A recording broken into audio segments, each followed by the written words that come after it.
بسم اللہ الرحمن الرحیم۔ آج ہم ایک خواب کی تعبیر بیان کریں گے۔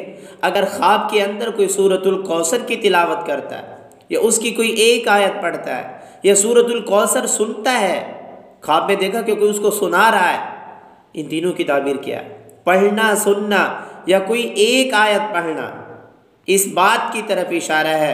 حضرت ابن سیرین رحمۃ اللہ فرماتے ہیں سورۃ کوثر پڑھتا ہے، دلیل ہے کہ مال اور نعمت پائے گا، مال اور نعمتیں پائے گا، مال بھی ملے گا، نعمت بھی ملے گی۔ اب نعمت اولاد کی صورت میں بھی ہو سکتی ہے، نعمت عام ہے، کوئی بھی ہو سکتی ہے، اور کثیر الاولاد بھی ہو سکتا ہے کہ اس کی اولاد کثیر مقدار میں ہوگی اور اپنے دشمنوں پر غالب بھی رہے گا۔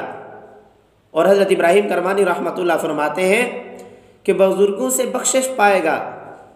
حضرت جعفر صادق رحمۃ اللہ فرماتے ہیں کہ بہت ساری خیرات کرے گا، یعنی اللہ رب العزت کے ذات اس کو اس قدر مال اور منفعت، کاروبار، تجارت، اس قدر پیسہ، رزق عطا فرمائیں گے جس سے یہ خیرات کرے گا، مال کو خرچ کرے گا، یتیموں پر، غریبوں پر، مسکینوں پر، اپنے رشتہ داروں پر، اپنے جو اس کے قریبی رشتہ دار غریب، یتیم، مسکین ہیں، ان پہ یہ مال خرچ کرتا جائے گا۔ اس کو اللہ رب العزت اس قدر مال عطا فرمائیں گے۔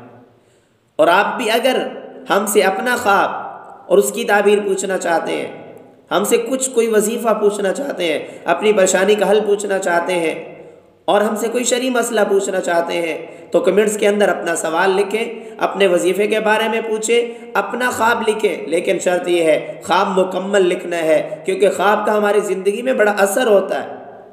خواب مکمل لکھیں، وقت لکھیں، کس وقت دیکھا ہے، یہ لکھیں کہ شادی شدہ ہے یا غیر شادی شدہ ہے، خواب دیکھنے والا مرد ہے یا عورت ہے، آپ کے خواب کی تعبیر آپ کو بتائی جائے گی۔